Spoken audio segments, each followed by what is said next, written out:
আউযু বিল্লাহি মিনাশ শাইতানির রাজিম। বিসমিল্লাহির রহমানির রহিম।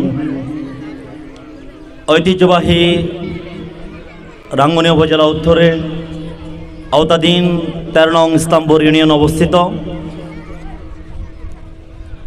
হযরত মাওলানা সাদেক শাহ রহমতুল্লাহ দাখিল মাদ্রাসার ২০২৫ সালের দাখিল পরীক্ষার্থীদের বিদায় উপলক্ষে বিদায়ী সংবর্ধনা, দোয়া মাহফিল ও অভিভাবক সমাবেশে উপস্থিত আছেন আজকের অনুষ্ঠানের সম্মানিত প্রধান অতিথি, সম্মানিত সভাপতি, স্টেজে বসা অত্র প্রতিষ্ঠানের সকল শিক্ষক মণ্ডলী, আমার সামনে বসা সকল অভিভাবকবৃন্দ,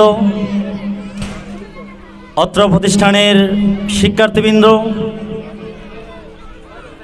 যাদের জন্য আজকের এই আয়োজন, ২০২৫ সালের দাখিল পরীক্ষার্থীবৃন্দ এবং অত্র প্রতিষ্ঠানের ইতিপূর্বে যারা শিক্ষকতা করে আমাদের মাঝ থেকে বিদায় নিয়ে চলে গেছেন, আমরা আজকে সবাইকে দেখতে পাচ্ছি। উপস্থিত সবাইকে আমার আন্তরিক অভিনন্দন এবং সালাম। আসসালামু আলাইকুম ওয়া রাহমাতুল্লাহি তাআলা ওয়া বারাকাতুহু। শুরুতেই শুকরিয়া জ্ঞাপন করছি মহান রব্বুল আলামিনের দরবারে, যিনি আমাকে এবং আপনাদেরকে এত সুন্দর একটা অনুষ্ঠানে আসার ও বসার তৌফিক দান করেছেন। সাথে সাথে দরুদ ও সালামের লক্ষ কোটি হাদিয়া তহবা প্রেরণ করছি বিশ্ব মানবতার মুক্তির দূত, মুক্তির দিশার নবী আকা আহমদ মুস্তাফা মোহাম্মদ মুস্তাফা সাল্লাল্লাহু আলাইহি ওয়াসাল্লামের রওজা মোবারকে, এবং শ্রদ্ধার সাথে স্মরণ করছি টেকনাফ থেকে তেতুলিয়া, রূপসা থেকে পাতুরিয়া যারা সুন্নিয়তের জন্য জীবন দিয়েছেন, তাদেরকে আজকের এই অনুষ্ঠানের পক্ষ থেকে শ্রদ্ধার সাথে স্মরণ করছি। এবং আরও শ্রদ্ধার সাথে স্মরণ করছি যেই মাঠে আমরা বসে এত সুন্দর একটা অনুষ্ঠান আয়োজন করেছি, হযরত মাওলানা সাদেক শাহ রহমতুল্লাহ আলাইহিকে আজকের অনুষ্ঠানের পক্ষ থেকে শ্রদ্ধার সাথে স্মরণ করছি।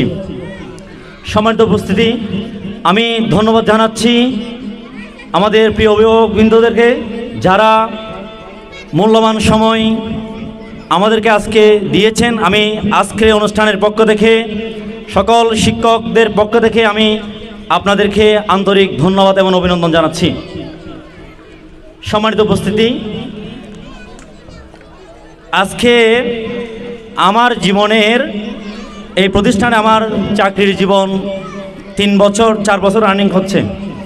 এই 4 বছরের জীবনে সবচাইতে আজকে আমার একদম বেশি আনন্দ লাগতেছে আজকে, কেননা আমরা আজকে যে আপনারা দেখতে পাচ্ছেন স্টেজের মধ্যে, ইতিপূর্বে আমাদের অতীতে যারা আমাদের মাদ্রাসায় চাকরি করেছেন, আজকে আমরা বেশিরভাগ আমরা দেখতে পাচ্ছি আমাদের সেই শিক্ষকদেরকে,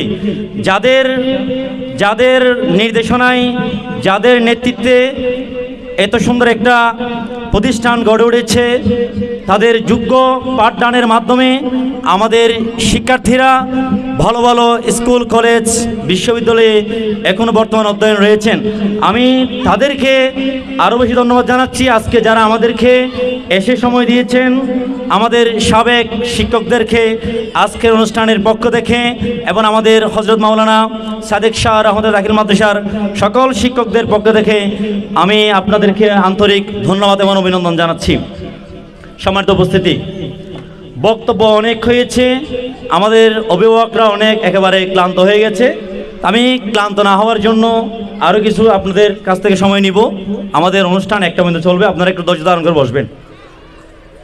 আমি শুরুতে একটা গল্প বলবো, আপনারা সবাই একটু মনোযোগ দিয়ে শুনবেন। একটা হাসির গল্প, যেহেতু আপনারা অনেকক্ষণ একেবারে ক্লান্ত হয়ে বসে আছেন।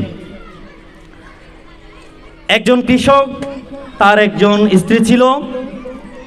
ওই কৃষকটা ছিল একেবারে ক্রিপ্টা টাইপের, মানে টাকা থাকলেও টাকা খরচ করতো না এরকম।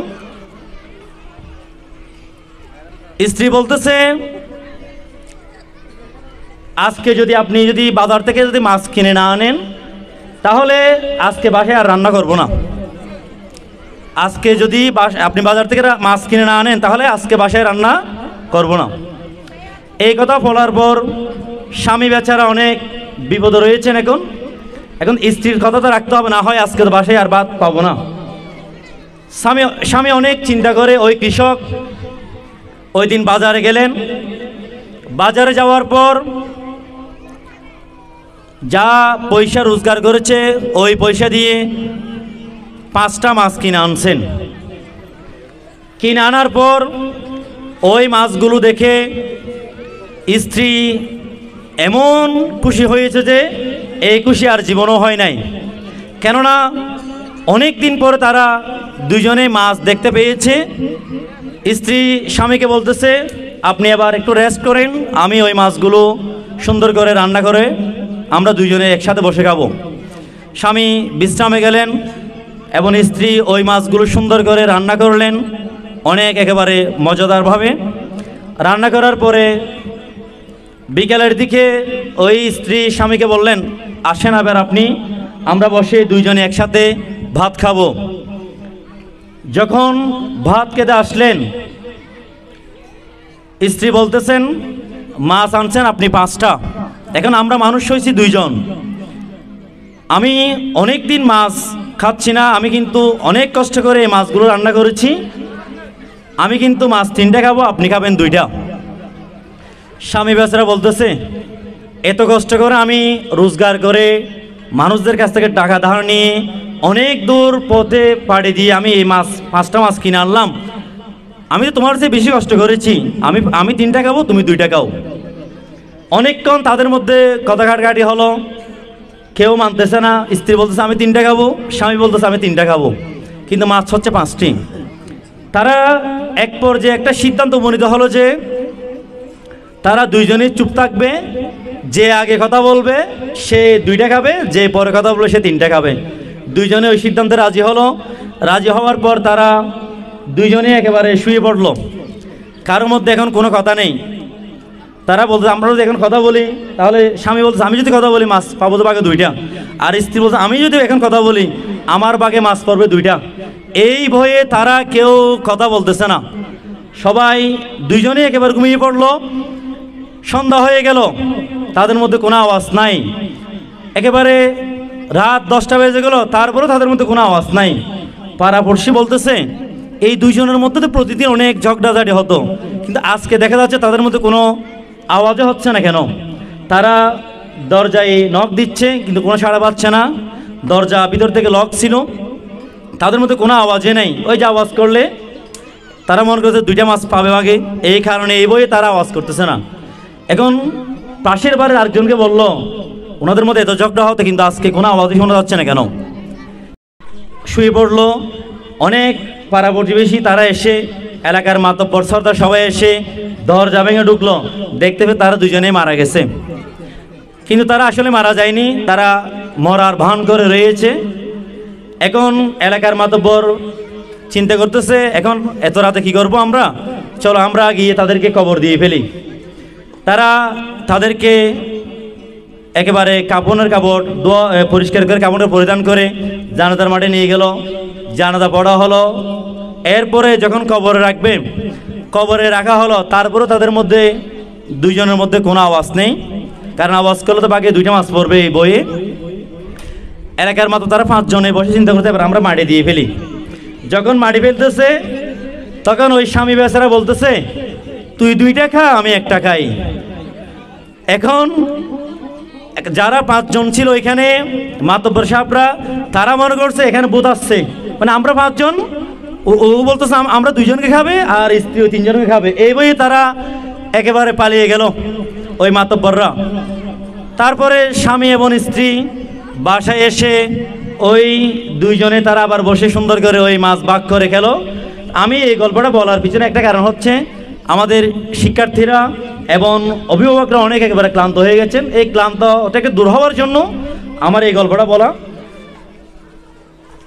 প্রিয় উপস্থিতি, আপনারা জানেন আমাদের আজকে এই দাখিল মাদ্রাসা, হযরত মাওলানা সাদেক শাহ রহমতুল্লাহ দাখিল মাদ্রাসার একেবারে প্রতিষ্ঠা লগ্ন থেকে, এই মাদ্রাসা প্রতিষ্ঠা হওয়ার পর থেকে যিনি একেবারে সূচনা লগ্ন ছিলেন আমাদের পরম শ্রদ্ধাভাজন হুজুর মাওলানা আব্দুল হাকিম হুজুর। আপনারা জানেন আজকে আমরা হাকিম হুজুরকে আমরা এই আমাদের মাদ্রাসার পক্ষ থেকে বিদায় দিতে যাচ্ছি এবং আপনারা সবাই আমাদের হুজুরের জন্য দোয়া করবেন। আমি যখন এই প্রতিষ্ঠানে আসছিলাম, যে কোনো অনুষ্ঠানে হুজুরের আন্তরিকতা কিন্তু অনেক ভালো ছিল। প্রত্যেকটা অনুষ্ঠানে হুজুর বলতো আমার কাছ থেকে আগে 1000 টাকা নাও, 500 টাকা নাও। এটা অন্যান্য টিচারদের আমরা নাও দিই, কিন্তু হুজুরের কাছ থেকে আমরা এটা আগে পেতাম। এটা কিন্তু আমরা কেউ অস্বীকার করতে পারবো না। এবং আমরা আসার পর থেকে এখানে দেখলাম হুজুরের অনেক আন্তরিকতা নিয়ে আমরা এই মাদ্রাসায় পাঠদান করে যাচ্ছি। আপনারা সবাই দোয়া করবেন হুজুরের জন্য, যাতে আমাদের হুজুর ভবিষ্যতে আরও সুন্দরভাবে এগিয়ে চলতে পারে। আপনারা সবাই দোয়া করবেন। সম্মানিত উপস্থিতি, আপনারা জানেন আজকে এই প্রতিষ্ঠান থেকে যারা অতীতে শিক্ষাদান করে আমাদের মাঝ থেকে বিদায় নিয়ে চলে গেছেন, আজকেই আমরা সকল মাদ্রাসার সকল শিক্ষক মণ্ডলী আমরা সিদ্ধান্ত নিয়েছি, অতীতে যে সমস্ত শিক্ষকরা আমাদের প্রতিষ্ঠান থেকে বিদায় নিয়ে চলে গেছেন, আমরা যতটুকু পারি আমাদের মাদ্রাসার পক্ষ থেকে আমরা সবাই মিলে তাদের জন্য আমরা সামান্যতম ক্রেস্টের ব্যবস্থা করেছি। আপনারাও আমাদের সেই সম্মানিত সাবেক শিক্ষকদের জন্য আপনারা দোয়া করবেন, যাতে তারা ভবিষ্যতে আরও ভালোভাবে তারা নিজের জীবনকে পরিচালিত করতে পারে। সম্মানিত উপস্থিতি, সম্মানিত পরীক্ষার্থীবৃন্দ, যারা 2025 সালের দাখিল পরীক্ষা দিবেন, আপনাদের উদ্দেশ্যে আমি কয়েকটা কথা বলে আমার বক্তব্য আমি এটি টানব। আপনারা এই প্রতিষ্ঠানে কেউ 10 বছর, কেউ 9 বছর, কেউ 8 বছর। আমরা যখন 2014 সালে এসএসসি পরীক্ষা দিয়েছিলাম, ঠিক তোমাদের মতো আমরা এই বেঞ্চে এইভাবে চেয়ারে বা বেঞ্চে বসেছিলাম। আমাদের শিক্ষকরা আমাদেরকে অনেক সুন্দর আয়োজন করে আমাদেরকে বিদায় দিয়েছেন। ঠিক একইভাবে সেই ধারাবাহিকতা বজায় রেখে আমরা আমাদের যতটুকু সম্ভব আমাদের সেই সফলতা কি হয়েছে আমরা জানি না, আমাদের যতটুকু সম্ভব আমরা তোমাদের জন্য যতটুকু আয়োজন করতে পেরেছি, আমরা সকল শিক্ষকরা মিলে এবং মাদ্রাসার ম্যানেজিং কমিটিদের আন্তরিকতায় আমরা তোমাদের জন্য একটা অনুষ্ঠান আয়োজন করেছি।